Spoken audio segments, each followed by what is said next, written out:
Hello नमस्कार वैसे हमारे चैनल में आपका स्वागत। हम आपको बहुत ही महत्वपूर्ण जानकारी देने वाले हैं अतिथि शिक्षकों के नियमितीकरण को लेकर। अतिथि शिक्षकों की मांगे जायज़ है और अतिथि शिक्षकों का नियमितीकरण होना चाहिए। कांग्रेस भी बोल रही है और जी बीजेपी भी बोल रही है। दोनों का मैं डिबेट दिखाने वाला हूँ नेशनल मीडिया पर। क्या कहना है बीजेपी प्रवक्ता का, कांग्रेस प्रवक्ता का अतिथि शिक्षकों के नियमितीकरण को लेकर? कब तक अतिथि शिक्षकों का नियमितीकरण होगा कि नहीं होगा, और सरकार की क्या मंशा है अतिथि शिक्षकों को नियमित करने के लिए? सरकार क्या सोच रही है अतिथि शिक्षकों का नियमितीकरण करने के लिए? पूरी विस्तार से मैं जानकारी दूंगा। वो लाइव वार्ता भी आपको सुनाने वाला हूँ, वो डिबेट भी सुनाने वाला हूँ अतिथि शिक्षकों को लेकर क्या कहना है शासन और अतिथि शिक्षकों का। आप वीडियो में बने रहें, वीडियो पूरा देखें। वीडियो अच्छा लगे तो आप लाइक जरूर करें और चैनल को सब्सक्राइब जरूर कर लें ऐसे अपडेट पाने के लिए। क्या कहना है बीजेपी, कांग्रेस का और मीडिया का और अतिथि शिक्षकों का नियमितीकरण की मांग को लेकर? मंशा और 1 मिनट जी बात मैडम, खत्म कर दूंगा। और वो लोग कृपया सरकार की मंशा पर सवाल ना उठाएं जिन्होंने 500 रुपए प्रतिमाह के शिक्षा कर्मी बनाए थे। अतिथि तो छोड़िए, शिक्षा कर्मी 500 रुपए प्रतिमाह के बनाए थे 1994 से लेकर 2004 तक, जिन्होंने वो दंश झेला है। ठीक है राजू जी। जी मैडम जी, मैं धन्यवाद देना चाहूंगा कि हमारे वर्तमान मुख्यमंत्री महोदय जी जब विधायक थे तो उन्होंने लिख के दिया था कि अतिथि शिक्षक की मांग जायज है और इनको नियमित किया जा सकता है। अब माननीय मुख्यमंत्री जी मुख्यमंत्री बन गए, वो तो पूरा निर्णय ले सकते हैं। और मैं धन्यवाद देना चाहूंगा पूर्व महोदय जी को, पूरे मुख्यमंत्री महोदय जी को, जिन्होंने 2 सितंबर के दौरान ऐसा अतिथि के हित में कहा कि हमने उनको देवता मान लिया। और सच अगर सार्थक हो जाए तो सारे अतिथि शिक्षक कभी न कभी नियमित होंगे। और मुझे मालूम है सरकार कभी न कभी अतिथि शिक्षक को नियमित करने वाली है, पर जल्दबाजी करे अभी करे, क्योंकि 15 साल से हम लोग आस लगाए बैठे हैं। हमारा परिवार, बिल्कुल हमारे बच्चे घर के बाहर निकल नहीं पा रहे कि हमारे पापा अतिथि शिक्षक 10 साल से काम कर रहे हैं, कोई 15 साल से काम कर रहा है। और ये ट्रांसफर प्रमोशन के चक्कर में हमारे कई अतिथि शिक्षक साथी बाहर है। कई लोग दुकान लगाने के लिए काम कर रहे हैं, कोई चाय का ठेला चला रहे हैं। और मैडम मैं आपको बताना चाहता हूं कोई ऐसा न करे। 150 से ज्यादा अतिथि शिक्षक हमारे सुसाइड कर चुके हैं।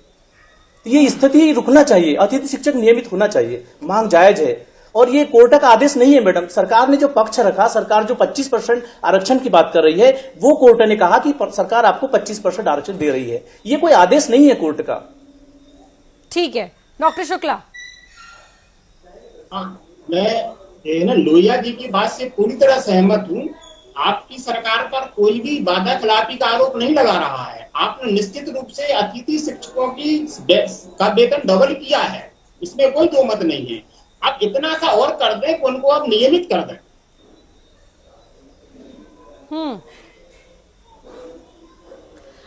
ब्रजगोपाल लोया जी, नियमित कर दें डॉक्टर शुक्ला कह रहे हैं, राजू जी कह रहे हैं कि पता है कि एक ना एक दिन सरकार करेगी, लेकिन वो एक ना एक दिन अभी क्यों नहीं? नहीं देखिए, पहले तो मैं आपको कुछ बातें बड़ा स्पष्ट कर देना चाहता हूं। एक बात तो यह है कि हम झूठ बोलने में विश्वास नहीं रखते हैं। जो हम कर सकते हैं वही कहने में विश्वास रखते हैं। और इसीलिए जो हमारे सम्मानीय अतिथि साथी हैं वो हमारी आलोचना नहीं कर रहे हैं। सरकार से उनकी मांग है, जो अभी हमारे मित्र ने कहा कि हम ये चाहते हैं, आपने वादा खिलाफी नहीं करी है, मगर हम ये चाहते हैं कि आप नियमितीकरण और कर दें। और मैं फिर से कहता हूं, माननीय मोहन यादव जी के जिस प्रकरण का ये जिक्र कर रहे हैं, यदि उन्होंने उनके मन में ऐसा कोई मंशा होगी तो निश्चित आप देखेंगे कि आने वाले समय में इस पर भी विचार होंगे कि किस तरह हम कर सकते हैं, किस तरह न्यायिक प्रक्रिया का पालन करते हुए कर सकते हैं, किस तरह रोस्टर का पालन करते हुए कर सकते हैं, उसमें कितने दिन के हम अतिथि शिक्षक लेंगे। क्योंकि इसमें एक और बात है जो हमारे मित्र इसे स्वीकार करेंगे कि 15 वर्ष 2012-13 तक के अतिथि हैं, 2013 से लेकर 2024 तक के अतिथि हैं। कुछ नए हैं, कुछ पुराने हैं। कैसी कार्य योजना होगी, ये असल में सरकार और अतिथियों के बीच एक संवाद जो है, वो संवाद जब होगा तब इस पर कुछ आगे बढ़ेंगे। नहीं, संवाद तो पहले भी हुआ, संवाद तो मुलाकात हुई प्रदर्शन के बाद, तो उस निर्णय का पालन। ठीक है। संतोष गौतम जी, आपके मैनिफेस्टो में था, कांग्रेस के मैनिफेस्टो में था, आपकी सरकार भी रही, उसके बावजूद आपने क्या किया जो अब आप उंगली उठा रहे हैं? ये पूछ रहे थे ब्रजगोपाल लोया जी।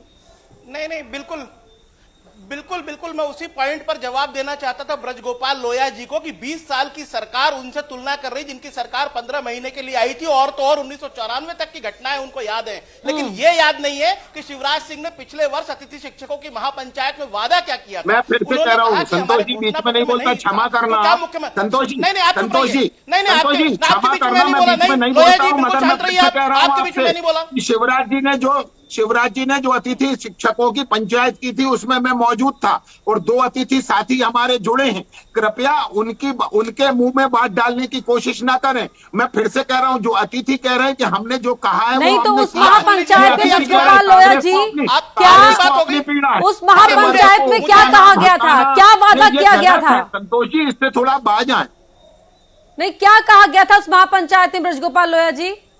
मैं आपको बता रहा हूं कि वेतन दोगुना किया जाएगा, उन्हें आरक्षण का लाभ दिया जाएगा, 3 वर्ष में अगर 200 दिन है उस अनुभव का उन्हें लाभ दिया जाएगा, और अतिथि जो कार्यरत हैं उनको अगले वर्ष प्राथमिकता के आधार पर बुलाया जाएगा। यदि वो इनकार करता है तो ही दूसरा अतिथि विद्वान रखा जा सकेगा, अन्यथा उसी अतिथि को नियमित करने की बात नहीं हुई थी। मतलब मैं आपसे फिर कह रहा हूं, मेरे अतिथि साथी यहाँ मौजूद हैं, और मैं फिर से कहता हूं, राजनीति सत्य के आधार पर होना चाहिए। हम आपसे फिर कह रहे हैं, हमारा 2018-2023 का घोषणा पत्र देख लें, और हमारी संवेदना इनके साथ है, क्योंकि संतोष जी से मेरा वक्त पूरा ब्रजगोपाल लोया जी ने ले लिया। संतोष जी की बात सुन लेते हैं। नहीं, मेरा पूरा वक्त, संतोष जी अब आपका पूरा वक्त। लोया जी ने मेरा पूरा वक्त ले लिया। मैं बिल्कुल मैं आग्रह करता हूं कि मुझे पूरा वक्त दिया जाए। लोया जी जिस तरीके से सफाइयां दे रहे हैं, वो ऐसा बता रहे हैं कि वही मैं कह रहा हूं कि वो ऐसा सिद्ध करने की कोशिश कर रहे हैं कि भारतीय जनता पार्टी हरिश्चंद्र की वंशज है।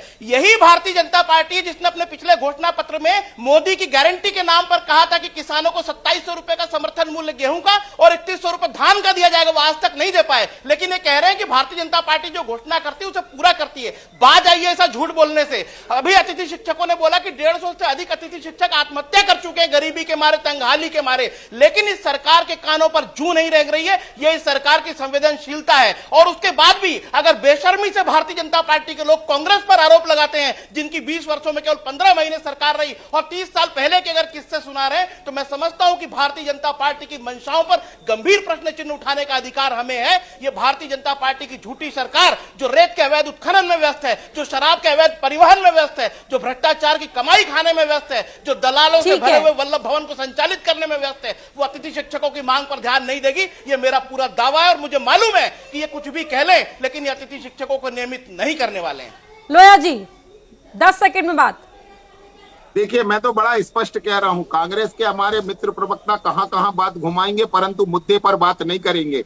मैं आपसे पुनः कहता हूं, हमने 2700 में गेहूं खरीदने का वादा किया है, वो भी हम खरीदेंगे। मैं फिर से कहता हूं, क्योंकि हम उस तरह नहीं है कि चुटकियां बजा कर खरीदोगे। वादा कब का है? क्या 5 साल बाद का है? ये वादा कब का किया आपने? क्या 5 साल बाद का किया है? अपनी सरकार जाने के बाद का किया है? आज किसान बेहाल है, आज किसान परेशान है, उसकी फसलों का समर्थन मूल्य नहीं मिल रहा है, और आपने मोदी की गारंटी के नाम पर झूठ बोला। जिस तरह मोदी झूठे हैं, उस प्रकार भारतीय जनता पार्टी, मोहन यादव, ब्रजगोपाल लोया सब झूठे हैं। मैं फिर से कह रहा हूं, झूठों की पार्टी बन गई है। किसानों से धोखा, अतिथि शिक्षकों से धोखा, बेरोजगारों से धोखा, युवाओं से धोखा, महिलाओं की सुरक्षा से धोखा। ये धोखेबाज सरकार मध्य प्रदेश के अंदर बैठी है। नहीं, शोर मत मचाइए। देखिए, शोर झूठी सरकार है। मोदी की गारंटी फर्जी निकली, पूरा मध्य प्रदेश देख रहा है। मध्य प्रदेश के 8 सेकंड राजू जी आपके लिए। जी ठीक है राजू जी। मैडम जी, हम लोकतंत्र में जी रहे, भारत में लोकतंत्र है, जनता की आवाज को सुनना चाहिए। पिछली बार आपने देखा मैडम, 15,000 20,000 अतिथि शिक्षक भोपाल में आए हुए थे अपनी मांग मनवाने के लिए कि जो आपने कहा वो कर दीजिए। बस हम नहीं चाहते कि हमारी तरफ से कुछ करे, सरकार ने जो कहा कर दीजिए। माननीय मुख्यमंत्री महोदय ने का पत्र हमारे पास रखा हुआ है, उन्होंने कहा कि अतिथि शिक्षा की मांग जायज है, उन्हें नियमित किया जाना चाहिए। और